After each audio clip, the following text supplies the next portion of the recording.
Hello guys, welcome back to my channel powerful magician is safe के एक और new video में आप सभी का स्वागत है। लेकिन ये वाली वीडियो स्टार्ट करने से पहले मैं आप लोगों से कुछ बोलना चाहता हूँ। बहुत दिनों से मैं एक चीज नोटिस कर रहा हूँ कि मैं जो भी वीडियो अपलोड कर रहा हूँ उनमें से हर एक वीडियो कोई डाउनलोड करके अपने खुद के चैनल पे पूरा का पूरा वीडियो ऐसे ही अपलोड कर दे रहा है। सो यार प्लीज ऐसा मत करो, बहुत ही ज्यादा बुरा लगता है। अगर आपको भी वीडियोस बनाने का इतना ही शौक है तो आप मेहनत करके अपने लिए खुद वीडियो बनाओ। और अभी ये बात सुनने के बाद आप में से जो भी मेरा वीडियो उठा के अपने खुद के चैनल पे डाले हो, ये मत समझना मैं आप लोगों को ताना मार रहा हूँ। मैं तो बस आप लोगों को ये समझाने की कोशिश कर रहा हूँ। अगर आप लोगों को यूट्यूब में थोड़ा सा भी सच्चाई से ऑडियंस गेन करना है तो आप लोगों को ही खुद से मेहनत करके अपना खुद का वीडियो बनाना पड़ेगा। So I hope you can understand what I am trying to say. So yup, आगे से ऐसा मत करो प्लीज। तो अभी ये वाली वीडियो को भी एक लाइक करके आप लोग ये वाली वीडियो को भी पूरा ही देखो। और मैं भी बिना किसी तरीके ये वाली वीडियो को भी स्टार्ट कर देता हूँ। इस समय हमें एलिशन को दिखाया जाता है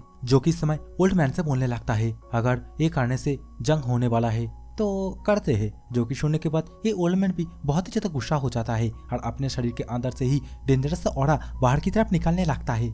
लेकिन इस समय एलिशन बोलने लगता है ओल्ड मैन से, मैं फालतू में डर रहा था, ऐसा करने से आखिरकार क्या ही होगा। लेकिन इस समय हमें रूरिन को भी दिखाई जाती है जो कि एलिसन के साइड में डर के मारे एलिसन को कस के पकड़ के रखी थी। और लिटरली इस समय ये सब कुछ सुनने के बाद ये ओल्ड मैन बहुत ही ज्यादा गुस्सा हो जाता है और अपना दांत पीसने लगता है। और इसके साथ ही गुस्से में एलिसन से बोलने लगता है, चाहे तुम हमारे लौट के दिल को खाए हो लेकिन अभी तुम हम लोग को नीचा दिखा रहे हो। और लिटरली ये बोलते टाइम ओल्ड मैन कितना ज्यादा गुस्सा हो रहा है वो तो आप लोग स्क्रीन पे देख ही सकते हो। उसके शरीर के अंदर से ब्लैक कलर की ड्रैगन ऑरा बहुत ही तेजी से बाहर की तरफ निकल रहा है जो देखने में बहुत ही ज्यादा बैडस लग रहा है। और इस समय ये सब कुछ देखने के बाद रूरिन और भी ज्यादा घबराने लगती है और डर के मारे इसके साथ ही बोलने लगती है, नहीं मैं बिल्कुल ठीक हूँ, लेकिन अब तुम दोनों वार मत स्टार्ट कर देना। और इस समय रूरिन के मुंह से ये सब कुछ सुनने के बाद एलिसन बहुत ही ज्यादा सरप्राइज हो जाता है। अभी एलिसन बोलने लगता है, क्या वार? लेकिन मैं तो ड्रैगन का जो बिल है, मतलब जहाँ पे ड्रैगन रहता है, मतलब उसी ड्रैगन बिल के अंदर बहुत सारे खजाना भी होता है, उसे बनाने की बात बोल रहा हूँ। जो कि सुनने के बाद इस समय ये ओल्ड मैन वो भी बहुत ही ज्यादा सरप्राइज हो जाता है। मतलब ये ओल्ड मैन भी एलिशन का बात सुन के वार के बारे में सोच रहा था। मतलब ये सोच रहा था शायद एलिशन दोबारा से ड्रैगन के साथ वार करने की सोच रहा है। और इस समय हमें रूरिन को भी दिखाई जाती है जो कि एकदम भद्दी सी शक्ल बना के बोलती है, क्या? तो इस समय हमारा एलिशन इन दोनों से बोलने लगता है, अभी भी हम लोग के पास 1 साल का टाइम है, तो 1 साल में हम लोग इसके लिए एक बिल बनाएंगे और उसके अंदर बहुत सारे इनफ ट्रेजर तो रख ही देंगे जो कि हम लोग के पास है और हम ये तो कर ही सकते हैं ना। जो कि सुनने के बाद अभी हमें वही ओल्ड मैन को दिखाया जाता है जो कि अपना भद्दी सी शक्ल बना लेता है और एलिसन से ये बोलता है, हाँ ये तो पॉसिबल है। और ये बोलने के साथ ही वो अभी यहाँ से उदासी भरी आंखों से जाने लगता है और बोलने लगता है, ठीक है फिर मैं अब यहाँ से जा रहा हूँ, मैं 1 साल बाद वापस आऊंगा। जो कि सुनने के बाद अभी एलिशन ओल्ड मैन को जल्दी से यहाँ से जाने के लिए टाटा बाय बाय करने लगता है। और इसी के साथ ही ये वाला सीन भी चेंज हो जाता है। हमें नेक्स्ट डे का सीन दिखाया जाता है जहाँ पे बहुत सारे कस्टमर एलिशन के रेस्टोरेंट के अंदर आया होता है और इतने सारे कस्टमर एकदम चकाचक एकदम खाना पीना सब कुछ बढ़िया तरीके से कर रहा है और भर भर के एलिशन को ऑर्डर दे रहा है। और इस समय इतने सारे लोगों को, मतलब इतने सारे कस्टमर को अपने रेस्टोरेंट के अंदर देख के एलिसन भी बहुत ही ज्यादा परेशान हो जाता है। क्यों परेशान ना हो, बेचारा अकेला ही काम करता है। इस समय एलिसन हर एक बर्तन को साफ करने के लिए लेके आया होता है, तभी पीछे से रूरिन आके बोलने लगती है, बॉस पीछे 3 नंबर टेबल पे ऑर्डर दिया है तो जल्दी से उन लोगों का जो ऑर्डर है उसे बनाओ।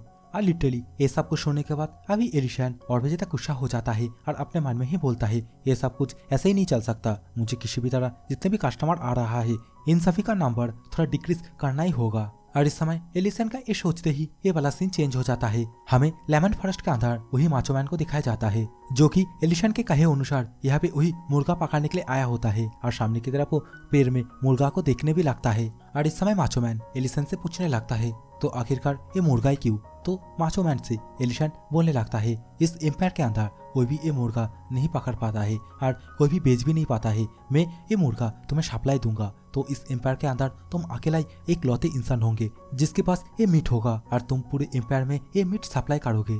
और इस समय एलिसन के मुंह से ये सब कुछ सुनने के बाद ये माचो मैन बहुत ही ज्यादा सरप्राइज हो जाता है और इसके साथ ही एलिसन से पूछने लगता है, क्या लेकिन तुम इसे कैसे पकड़ोगे? और ग्रेग सिटी का जो टॉप हंटर है वो लोग भी इसे पकड़ नहीं पाता है। जो कि सुनने के बाद एलिशन अभी परेशान होते हुए बोलने लगता है माचो मैन से, तुम्हें इसमें चिंता करने की कोई जरूरत नहीं है। और ऐसे भी मिस्टर मेन का जो मर्सनरी टीम है वो लोग भी तो एक मुर्गे को कुछ देर पहले पकड़ के लेके गया। और ये बोलने के साथ ही अभी एलिशन माचो मैन से ये डील करने के लिए उसका रिक्वायरमेंट बोल देता है। मतलब ये मुर्गा वो उसे सप्लाई देगा और इस मुर्गे को बेचने के बाद जो भी पैसा मिलेगा उस पैसे को माचो मैन एंड एलिशन दोनों 50-50 शेयर कर लेगा। जो कि सुनने के बाद इस समय माचो मैन एलिशन से ये बोलने लगता है, लेकिन इस मुर्गे को पकड़ना बहुत ही ज्यादा कठिन है और इसे तो तुम ही पकड़ोगे, ज्यादा से ज्यादा मेहनत तुम ही करोगे, तो फिर तुम ऐसे ही 50-50 शेयर कैसे ले सकते हो। जो कि सुनने के बाद इस समय एलिशन बहुत ही एटीट्यूड के साथ बोलने लगता है, हाफ अमाउंट ये मेरे लिए टोटली फेयर है, तो इसके बारे में तुम चिंता मत करो। और इसके साइड में तुम जो भी मीट बेचोगे उन पैसों से तुम रेन के लिए एक न्यू कपड़े का सेट खरीद लेना। और इस समय एलिशन का इन सभी बातों को सुनने के बाद ये माचो मैन भी बहुत ही ज्यादा गुस्सा होने लगता है, लेकिन फाइनली वो मान भी लेती है इस चिकन को अपने शॉप में बेचने के लिए। इस समय हमें एलिशन को दिखाया जाता है जो कि अपने हाथ में दोबारा से मैजिक सर्कल कास्ट करने लगता है और देखते देखते अपने चार पास एक सील्ड जैसा बैरियर क्रिएट कर लेता है। और इस समय एलिशन ने जो बैरियर क्रिएट किया था वो नॉर्मली जो भी बैरियर होता है उन सभी बैरियर से काफी हद तक बड़ा होता है। जो कि देखने के बाद इस समय माचो मैन भी बहुत ही ज्यादा सरप्राइज हो जाता है और बोलने लगता है, क्या जो बंदा कुछ सालों से मैजिक सीख रहा है क्या वो इस तरीके का इतना बड़ा मैजिक बैरियर क्रिएट भी कर सकता है। और इसके साथ ही एलिशन से बोलने लगता है, आखिरकार तुम्हारा जो रियल आइडेंटिटी है वो क्या है। और इसके रिप्ले में अभी एलिशन बस यही बोलता है, मैं भी एक सोल्जर हूँ जो वार के बाद रिटायर हो गया है, एकदम तुम्हारी तरह। और इसके साथ ही माचो मैन से ये सब कुछ मतलब एलिशन जो मैजिक यूज कर सकता है इसके बारे में बाकी सभी से सीक्रेट रखने के लिए बोलता है। और एलिशन का ये बोलते ही ये वाला सीन चेंज हो जाता है। नेक्स्ट डे हमें रेस्टोरेंट के अंदर का सीन दिखाया जाता है। हमें तो रेस्टोरेंट के अंदर जितने भी चेयर टेबल है सभी खाली दिखाया जाता है, मतलब आज के दिन एक भी कस्टमर यहाँ पे नहीं आया है। और इस समय एलिशन रेस्टोरेंट को खाली देख के बहुत ही ज्यादा खुश हो जाता है और एक ही जगह पे खड़ा होकर जोर जोर से हंसने लगता है। इसी समय पीछे से रूरिन आ जाती है और रूरिन इस समय एलिशन से बोलने लगती है, इसमें खुश होने की क्या बात है। जो कि सुनने के बाद इस समय एलिशन भी थोड़ा सा उदास होते हुए यही बोलता है, हाँ मैंने भी सोचा था शायद कोई ना कोई तो आएगा, लेकिन छोड़ो जो हुआ अच्छे के लिए हुआ, एटलीस्ट हम लोगों को थोड़ा टाइम तो मिला तुम्हारे लिए बिल बनाने के लिए। और ये सुनने के बाद इस समय रूरिन बहुत ही ज्यादा खुश हो जाती है और इसके साथ ही एलिशन से बोलने लगती है, जब मेरे रहने के लिए बिल तैयार हो जाएगा क्या तब तुम मेरे साथ मेरे बिल में रहोगे। जो कि सुनने के बाद एलिशन उसे ना में अपना जवाब देता है और बोलता है, मैं यहीं पे रहूंगा। जो कि सुनने के बाद अभी रूरिन और भी ज्यादा गुस्सा हो जाती है और बोलने लगती है, नहीं नहीं मुझे भी यहीं पे रहना है, मैं तुम्हारे साथ ही रहूंगी। और ये बोलने के साथ ही वो ब्लैक ड्रैगन फैमिली के साथ दोबारा से वार चालू करने की बात बोलने लगती है। और इस समय एलिशन रूरिन के मुंह से ये सब कुछ बचकानी बात सुनने के बाद रूरिन से बोलने लगता है, तुम थोड़ा शांत हो जाओ, मैं तुम्हारे लिए तुम्हारा जो बिल है वो इसी रेस्टोरेंट के आसपास ही बनाऊंगा। जो कि सुनने के बाद रूरिन भी इस समय थोड़ा सा शांत हो जाती है और बोलने लगती है, क्या सच में आसपास ही बनाओगे। एलिशन भी इस समय हाँ में सिर हिलाता है और इसके साथ ही रूरिन को उसे फॉलो करने के लिए बोलता है। कुछ देर बाद हमें इन दोनों को रेस्टोरेंट के बाहर दिखाया जाता है और इस समय एलिशन रूरिन को अपना प्लान बताता है जहाँ पे हमें जानने के लिए मिलता है एलिशन इस समय रूरिन के लिए उसके रेस्टोरेंट के नीचे ही उसके लिए एक बिल बनाने का सोच रहा है। और इस समय एलिशन का ये प्लान सुनने के बाद रूरिन भी बहुत ज्यादा खुश हो जाती है, लेकिन इस समय एलिशन रूरिन से बोलने लगता है, तुम्हारा जो घर होगा मतलब जो बिल होगा उसके अंदर पहले एक बैरियर जैसा कुछ मैजिक सेट करना होगा, नहीं तो ये जो पूरा का पूरा टीला है ना मतलब मेरा जो रेस्टोरेंट है वो ऊपर से कोलैप्स होके नीचे गिर जाएगा। और इस समय ये सब कुछ सुनने के बाद रूरिन बहुत ही ज्यादा एक्साइटेड हो जाती है और अपने हथेली को ऊपर की तरफ करते हुए बोलने लगती है, चलो फिर हम दोनों एक साथ खुदाई चालू कर देते हैं। लेकिन इस समय एलिशन जो कि इस समय यहाँ से जाते हुए बोलने लगता है, ठीक है तुम खुदाई करना स्टार्ट करो, मैं रेस्टोरेंट में जाता हूँ, क्या पता रेस्टोरेंट के अंदर कोई आया होगा और ऐसे भी मैं रेस्टोरेंट को ऐसे ही खुला तो नहीं छोड़ सकता ना। लिटरली ये बोलने के बाद एलिशन यहाँ से चला जाता है। जो कि देखने के बाद इस समय रूरिन भी बहुत ही ज्यादा सरप्राइज हो जाती है और अपना भद्दी सी शकल बना लेती है। और इसके साथ ही दोबारा से सीन चेंज हो जाता है। हमें रेस्टोरेंट के अंदर एलिशन को दिखाया जाता है जो कि एक टेबल के ऊपर अपना सिर रख के ऐसे ही लेटा होता है और बोलने लगता है, अरे यार आज का दिन कितना ज्यादा फ्री लग रहा है। एलिसन ये सब कुछ सोच ही रहा था तभी उसे कुछ महसूस होता है। वो गेट की तरफ देखता है। गेट की तरफ हमें एक यंग मैन को दिखाया जाता है, मतलब एक लौंडे को दिखाया जाता है। और इसका ड्रेस देख के तो नहीं लग रहा है ये कोई एक नॉर्मल लौंडा होगा। और इस समय ये लौंडा अंदर की तरफ आते ही बोलने लगता है, क्या यहाँ पे कोई है? और इस समय जैसे ही ये लौंडा सामने की तरफ एलिशन को देखता है, एलिशन से पूछने लगता है, क्या ये जगह वही फेमस रेस्टोरेंट है? जो कि सुनने के बाद इस समय एलिशन बोलने लगता है, मुझे नहीं पता ये फेमस है या नहीं है, लेकिन अभी तुम जिस जगह पे खड़ा हो ये एक रेस्टोरेंट है। जो कि सुनने के बाद अभी वे लौंडा एलिशन से बोलने लगता है, मैंने सुना है अगर तुम यहाँ पे आओगे तो तुम फेमस मुर्गा चिकन खाने के लिए पाओगे। लेकिन इस समय एलिशन उसे ये बताता है, मैं मुर्गा चिकन बनाना छोड़ दिया, अगर तुम्हें उसे खाना है तो तुम्हें माचो मैन के शॉप पे जाना पड़ेगा, वही आजकल ये चिकन सप्लाई कर रहा है। जिसके रिप्लाई में अभी वे लौंडा बोलने लगता है, मैं ये नहीं कर सकता, क्या तुम्हारे पास इसके अलावा और कोई डिश है जो तुम मुझे खिला सकते हो? और इसके रिप्लाई में एलिशन अभी बहुत ही आराम से बोलने लगता है, अगर तुम्हें दूसरे मेन्यू से कोई प्रॉब्लम नहीं है तो तुम यहाँ पे वेट कर सकते हो, मैं तुम्हारे लिए कोई अच्छा सा एक डिश तैयार करके लेके आ रहा हूँ। तो इस समय वे लौंडा भी मान जाता है और एक चेयर के ऊपर बैठ जाता है। दूसरी तरफ हमें एलिशन को दिखाया जाता है जो कि दोबारा से अपने हाथ में वही विंड सा कुछ क्रिएट कर लेता है, छोटे छोटे ब्लेड क्रिएट कर लेता है और मीट को भी बहुत ही आराम से काट कर देता है और अपने मन में ही बोलने लगता है, वे जो लौंडा है ना, देख के तो लग रहा है ये कोई नोबेल फैमिली का कोई बच्चा होगा, और सच बोलूं तो बच्चों के लिए मैंने कभी खाना नहीं बनाया, बस ओकेशन में मैं रूरिन के लिए कभी कभी हैमबर्गर बनाता था और मैं इसके लिए अभी हैमबर्गर ही बनाऊंगा, शायद इसे पसंद आए। और ये बोलने के साथ ही अभी एलिशन खाना बनाने लगता है और फाइनली खाने के ऊपर थोड़ा सा सॉस और एक डाल के ये वाले डिश को पूरी तरीके से तैयार कर लेता है। और इस समय डिश को पूरी तरीके से तैयार करने के बाद अभी वे लौंडे के पास जाके इसे सर्व भी कर देता है। वे लौंडा भी इस डिश को देखने के बाद बहुत ही ज्यादा खुश हो जाता है और इसके साथ ही एलिसन से बोलने लगता है, क्या ये कोई सैंडविच है? जो कि छोड़ने के बाद अभी एलिसन बोलने लगता है, ना ये कोई सैंडविच नहीं है, ये सैंडविच जैसा ही है और इसका नाम है हैमबर्गर। इस समय वे लौंडा इसके ऊपर एक बाइट देने ही वाला था, लेकिन अचानक से यहाँ पे एक पर्सन जोर से दरवाजा खोल के आ जाता है और चिल्ला के वे लौंडे से बोलने लगता है, यंग मास्टर, मैंने तुम्हें हर जगह पे सर्च किया, लेकिन तुम ऐसी एक घटिया जगह पे क्या कर रहे हो? और इस समय वे पर्सन को देखने के बाद वे लौंडा भी बहुत ही ज्यादा सरप्राइज हो जाता है और बोलने लगता है, मैं तो बस यहाँ पे खाना खाने के लिए आया था। लेकिन वे पर्सन बोलने लगता है, क्या खाना खाने ऐसी जगह पे? अगर तुम्हें फूड पॉइजन हो गया तो? और इस समय ये बात एलिसन भी खड़े खड़े सुन रहा था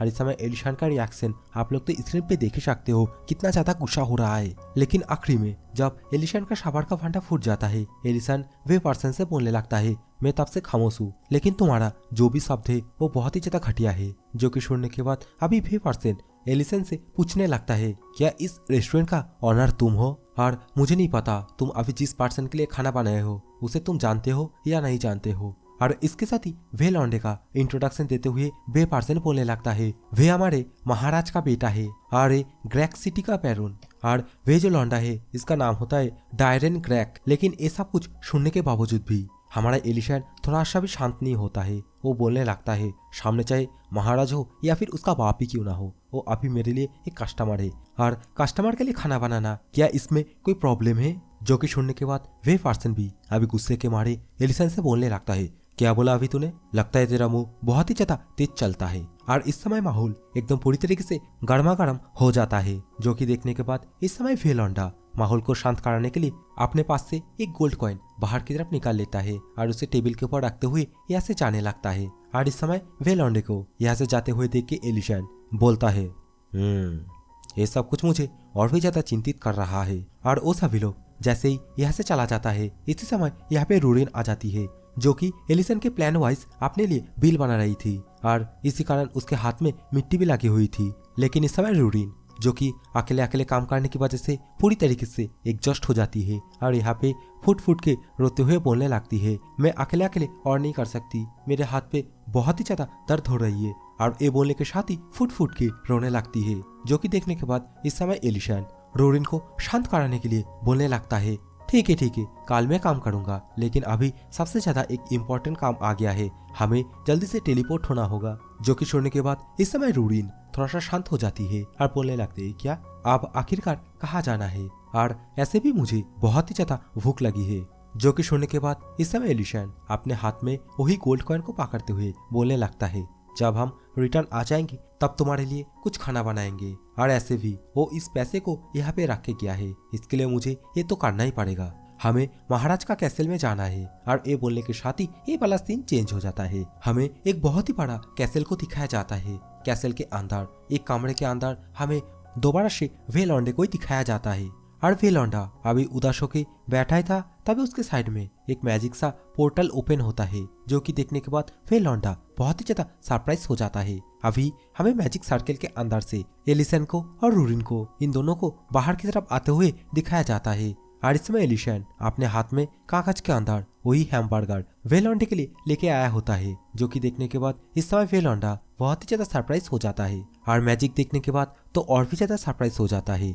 लेकिन इस समय एलिसन उसके सामने आते हुए उसे बोलने लगता है, शायद तुम कुछ भूल गए थे। और ये बोलने के साथ ही अपने पास जो कागज में हैमबर्गर है उसे दिखाने लगता है। और इस समय अपने सामने वही हैमबर्गर देखने के बाद वे लौंडा और भी ज्यादा खुश होने लगता है। और इस समय एलिसन उसके हाथ में हैमबर्गर पकड़ाने के बाद बोलने लगता है, इसे मैं दोबारा से थोड़ा गर्म किया हूँ, तो जल्दी से इसका एक बाइट लो और इसका स्वाद कैसा है वो मुझे तुम बताओ। और इस समय वे लौंडे के मुंह में हमें लाल झड़ता हुआ भी दिखाया जाता है। वे लौंडा अभी इस हैमबर्गर को खाने वाला था, तभी दरवाजे पे कोई आ जाता है और बोलने लगता है, यंग लॉर्ड क्या कुछ हुआ है? तुम्हारे घर के अंदर से अजीबोगरीब कुछ आवाज आ रहा है। और इस समय एलिसन, रूरिन और उसके साथ ही वे लौंडा बाहर से किसी के आते हुए आवाज सुनने के बाद बहुत ही ज्यादा परेशान हो जाता है। इस समय एलिसन अपना भद्दी से शकल बनाने के बाद बोलने लगता है, सीरियसली क्या इस बच्चे को ये जो हैमबर्गर है इसे खाने का मौका नहीं मिलेगा? लेकिन इस समय वे लौंडा बहुत ही ज्यादा डर जाता है और फिसफिसाते हुए एलिसन से बोलने लगता है, आप मुझे क्या करना चाहिए? जो कि सुनने के बाद एलिसन भी अभी उसे फिसफिसाते हुए बोलने लगता है, मुझे क्या पता, और तुम उसे ये बोल देना यहाँ पे कुछ भी नहीं है, और ऐसे भी तुम लॉर्ड के बेटे हो, तुम जो बोलोगे वे लोग वही सुनेगा। जो कि सुनने के बाद वे लौंडा अभी थोड़ा सा उदास होते हुए, थोड़ा सा डरते हुए एलिसन से बोलने लगता है, लेकिन वे लोग मेरे बात कभी नहीं सुनता है और वो लोग हमेशा से ही मेरे बात को इग्नोर करते हुए आया है। और इस समय हमें दरवाजे की तरफ दिखाया जाता है, जहाँ पे पीछे वाला बंदा जोर जोर से दरवाजे को धक्का देने लगता है और बोलने लगता है, यंग मास्टर मैं दरवाजा खोल के अंदर की तरफ आ रहा हूँ। और इस समय जो हालत है उसे देखने के बाद रूरिन को भी दिखाई जाती है, जो कि इस समय अपना थोड़ा सा सांस छोड़ती है और बोलती है, क्या घटिया चीज है। और ये बोलने के साथ ही इस समय रूरिन अपने ड्रैगन मैजिक यूज करने के बाद अपने आवाज को वे लौंडे की तरह करके चिल्ला के बोलती है, क्या मैं तुम लोगों को अंदर आने के लिए बोला? और रूरिन का ये बोलते ही वे लौंडे को दिखाया जाता है, जो कि इस समय रूरिन के मुंह से अपना आवाज सुनने के बाद बहुत ही ज्यादा सरप्राइज हो जाता है। लेकिन इस समय दरवाजे के पीछे जो पर्सन आया था वो पूरी तरीके से खामोश हो जाता है और यहाँ से जाते टाइम बस यही बोल के जाता है, यंग मास्टर अगर आपको किसी भी चीज का कोई भी प्रॉब्लम हुआ तो आप मुझे बुला सकते हो। और ये बोलने के साथ ही वे पर्सन भी यहाँ से चला जाता है। और इसी समय एलिसन लॉर्ड सन के सामने आके बोलने लगता है, देखा इस तरीके से तुम अपना जो प्रायोरिटी है उसे एस्टेब्लिश कर सकते हो खुद से ही। जो कि सुनने के बाद इस समय हमें वे लौंडे को दिखाया जाता है, जो कि इस समय एलिसन के पाँव में आ जाता है और एलिसन से बोलने लगता है, टीचर क्या आप मेरे टीचर बनोगे? जो कि सुनने के बाद इस समय एलिसन अपना भद्देसी शकल बना लेता है, जो कि आप स्क्रीन पे तो देख ही सकते हो। वे लौंडा इस समय एलिसन से तो ये भी बोलने लगता है, मुझे एक अच्छा राजा बनना है, क्या तुम मुझे एक अच्छा राजा बनने में मदद करोगे जैसा कि मेरा डैड है? और इस समय वे लौंडे का ये बोलते ही हमें पता चलता है वे लौंडा जब बचपन में पैदा हुआ था